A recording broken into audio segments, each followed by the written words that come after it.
In almost every room in the game, there's an infinite spawn of weaker enemies, so that way you never run out of fodder to turn into zombies. Since zombies are crucial, to complete the game. You can overcome almost every problem in this game by making enough zombies to throw at it. So if you're having trouble, you clearly just haven't made enough zombies yet. I would call this a third function of the zombies, but really it's just a variation of go kill this, where the zombies run into a flaming barrel. The flaming barrel can only kill one zombie at a time.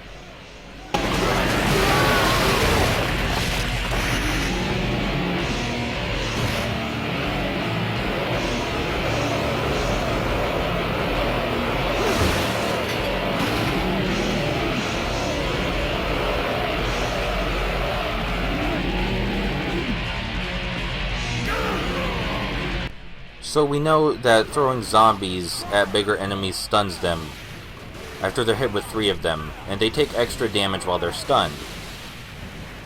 But the way to make them take the most damage is by stunning them and then smashing a zombie into the ground while they're stunned.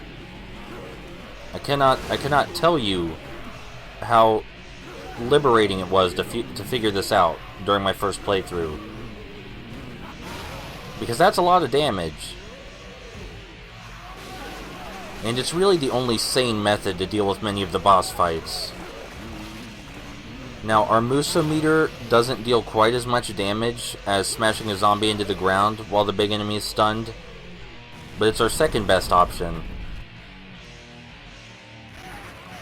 And we'll unlock a third best option as we progress into the game, but we don't have it yet.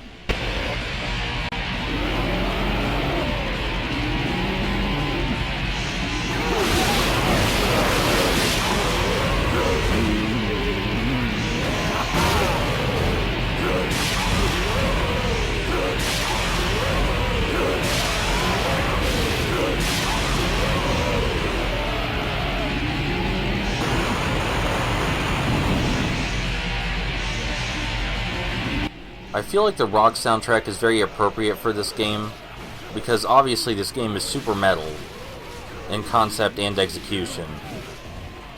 So we really can't destroy the siege tower until we destroy the archer blinds, because otherwise we'll just keep getting hit while we try to order the zombies around. And I do apologize for any horrendous audio clipping you may hear because so many sound effects are playing at the same time. The Musa meter fills up quickly enough that you don't have to feel bad about wasting it on groups of enemies like this, because it'll be back up in under a minute or so.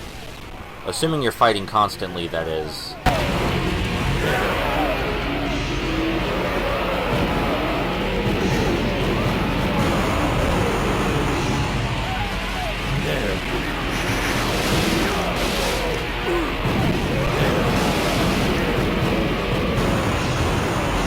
Destroying the archer blinds doesn't get rid of all of the archers themselves, but since they're some of the weakest enemies in the game, that's no big task. I think this game puts a lot of stock into the satisfying outcomes of its mechanics to keep people playing, because watching zombies run and ram their head into something until it breaks down, that's pretty satisfying. Maybe it wouldn't hold up a whole game by itself, but the game has plenty of design aside from that as well. And there are a lot of different objects for your zombies to ram their heads into. I mean, most of the objects die the same way, but you often get some humorous animations out of it.